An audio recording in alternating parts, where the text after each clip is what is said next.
I want to talk to you about the Grow v. Campbell case that happened in '88. And it's one of my favorite stories because it's a rare win. So I want to just, what was the impetus for the case and what happened in court? Ronald Reagan was president of the United States, and his entire tenure, he had been exercising his destiny to manifest control over South and Central America. There was the Grenada invasion and the getting rid of Manly and Jamaica, and the attempts to destabilize the democratically elected government of Nicaragua. And of course, there was the Chilean incident where Salvador Allende was murdered. So anyway, Reagan had blood all over his hands based in Central America. And I believe it was either '88 or '87 that US Congress passed a prohibition against using US resources and force to destabilize the democratically elected government of Nicaragua. And the Reagan administration looked around. The Reagan administration had some friends like Lee Atwater from South Carolina, and they found Republican governors that were willing to send their National Guard to Central America and South America. And that the South Carolina National Guard was dispatched to Honduras and set up maneuvers on the border, like, standing right on the line, intimidating the Nicaraguan government. And a lot of people, ourselves included, thought that that was a really inappropriate use of the state National Guard. Is it an implement for foreign policy at a time when it was against the will of the US Congress, which one could infer was the will of the majority of the American people? And so it was an end run, much like the Ollie North arms for hostages deal, where they were trading guns with the Contras for drugs. And so we made a sign at a time when it was permitted for nonprofit organizations to put up signs on the State House grounds. The people that are old enough would remember the big one that went up in front of the Confederate memorial there on the front of the State House for the United Way thermometer, about, give the United Way, and the thermometer would go up, up, up, and they reached a goal. And the signs on the grounds were specified to be 4 feet by 8 feet, size of sheet of plywood, professionally done signs with 4x4 posts appropriate width apart, that dropped right down into holes that were prepared on the State House ground. And so we put in our permit and got our permit, and there was some delay in granting our permit that later it became obvious that that was something that they were going to use to ban our sign. It was like, you didn't wait 30 days. And so the 30-day period lapsed, and we went in to put the sign up, and the grounds crew said, "You can't put your sign up." And I said, "Why?" And they said, "Well, we changed the rules." I said, "When?" They said, "This morning." And so we started looking into that. Oh, by the way, the sign said, "Remember Vietnam. Keep South Carolina National Guard out of Central America," and had Grove's phone number on it. And that the content of the sign was clearly what was the problem with it. And that we started looking into it, and Bob Guile and Bob Hallman, both good friends of Grow and activists in their own right, got involved, and the ACLU took interest in it, and we perfected a case, a civil case called the 1983 action, when somebody that is a government official uses their power to take your rights away. And so we filed the 1983 action, and then it gave us the right to take depositions. And so Bob Guile takes depositions of the Budget Control Board. In 1988, there were several Democrats on the Budget Control Board, and that the depositions were as different as night and day, talking to the Republicans, the governor.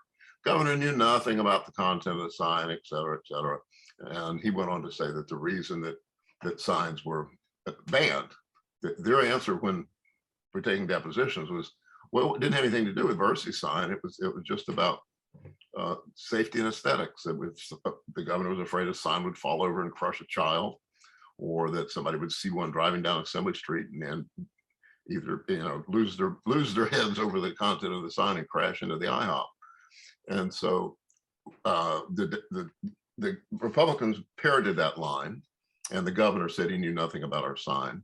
And the Democrats on the Budget Control Board said, oh yeah, we had 8 meetings about Bursey's sign because of the governor, and that the governor wanted to ban Bursey's sign. And we had to talk him out of that, and the lawyers had to talk him out of that. You can't just ban that sign, or we'll be in violation, because you would be banning that sign based on the content. You can't do that. So all of that was on the table, and in front of the governor, with the governor, when they disingenuously came up with, well, we got to ban all signs. That has nothing to do with Bursey's sign.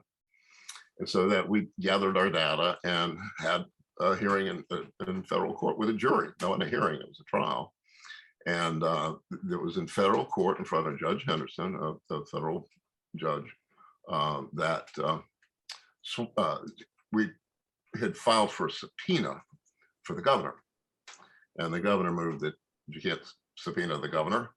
And the federal judge said, oh, yes, we can, and compel Carroll Campbell to come in. And we had decided, as a matter of legal strategy, not to call the governor a liar to his face in front of the jury, but hopefully let the testimony speak for us. And there are 12 people on the jury listening to the governor, and he's just a disingenuous slime, all smiling and all talking to the jury. And I'm thinking, oh man, we've lost it, because they're going to believe the governor. And so the governor's on his way out the door. He walks past me and sticks his hand out to shake my hand. I stand up and shake his hand, and sat down and regretted it for the last 30 years, however long that's been. But I guess it evidences my being polite gentleman. And after that, the governor had left, and the judge said, I would be remiss at this time if I did not issue a directed verdict of guilty. The parties have until 10 o'clock in the morning to have a settlement on my desk.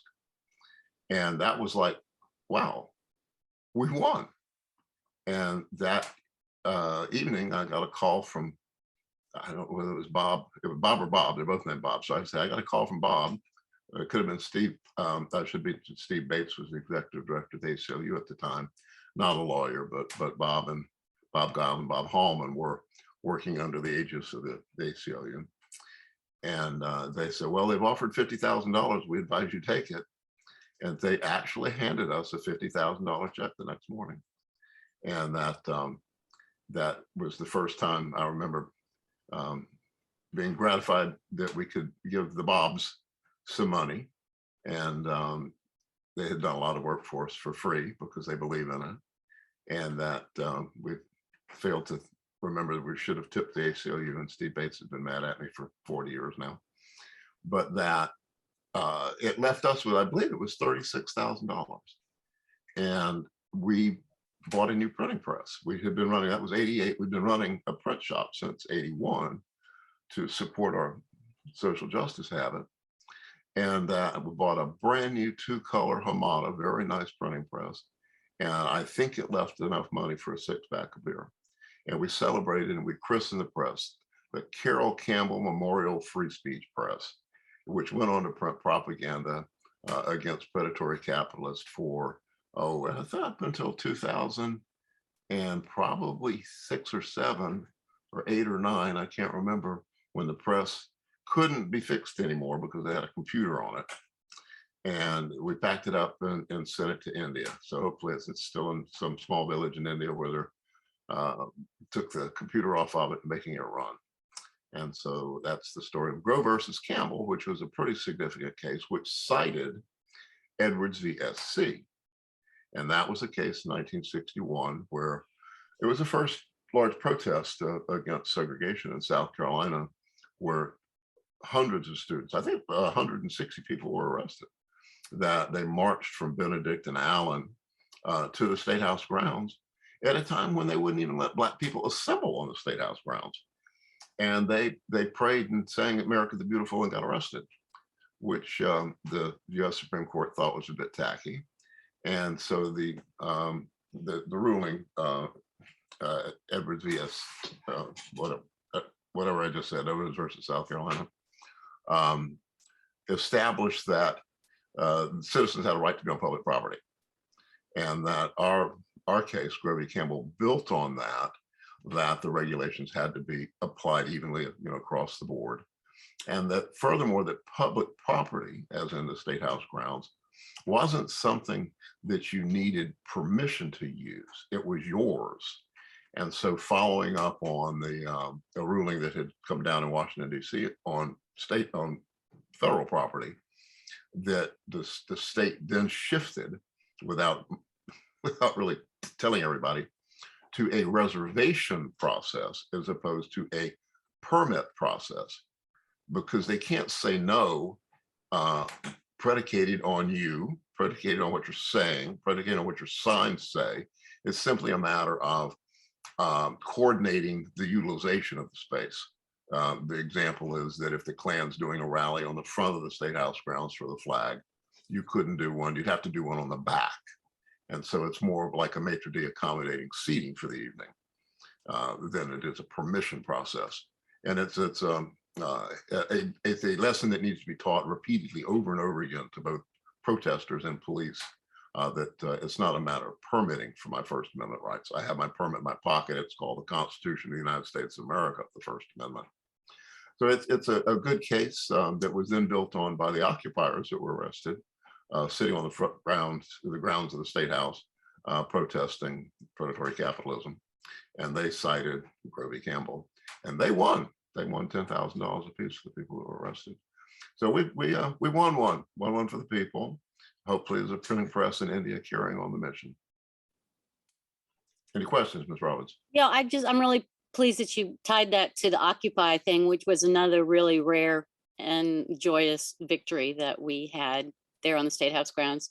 And I'd forgot, the printing press for me, after I had felt some kind of ways about it, because after Grow closed, we brought it to this house and it lived downstairs and you were still printing on it. And I remember falling asleep many a night cursing the damn printing press because it's really loud and it would go on for hours. And but on the other hand, I remember loading it up in the van when it was time to say goodbye to it. And I really got choked up because it's been so central to our lives for so many years and literally fed us and a whole community. So I love that story. But just one thing I wanted to know, that sign is in the room where you're sitting right now. You kept it, right? And it's a big wooden sign and it's gorgeous.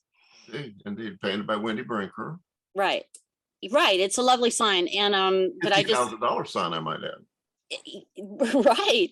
And it has the phone number of Grow on it, which I thought was pretty brave. And I'm just wondering, did anybody call you guys and harass you?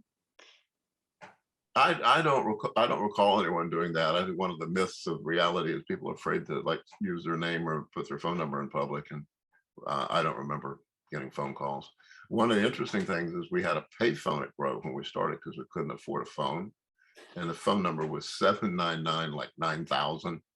And when we got enough money to get our real phone, we took the payphone out and somebody came and told us, you know what happens if you call your phone number now? No, what happens is you get to turn in a pusher hotline. Yeah. Okay, well, that was a non sequitur. You may cut that. Or not. Okay, well, that's it. It's a short, sweet story. And there's maybe some other things that people could look up and think about was the Iran-Contra thing with Ollie North getting convicted. And that it became real clear to people that there was some really ugly malfeasance going on during the Reagan administration, that Carroll Campbell was tangentially involved in supporting that type of stuff. And so we can hope that there's some lessons that people that would want to support the illegality of their elected officials may take some concern in the fact that the people can sue them and win and take their money. So we're coming after you. Consider yourselves warned, y'all. All right, Brett. See you in the trenches.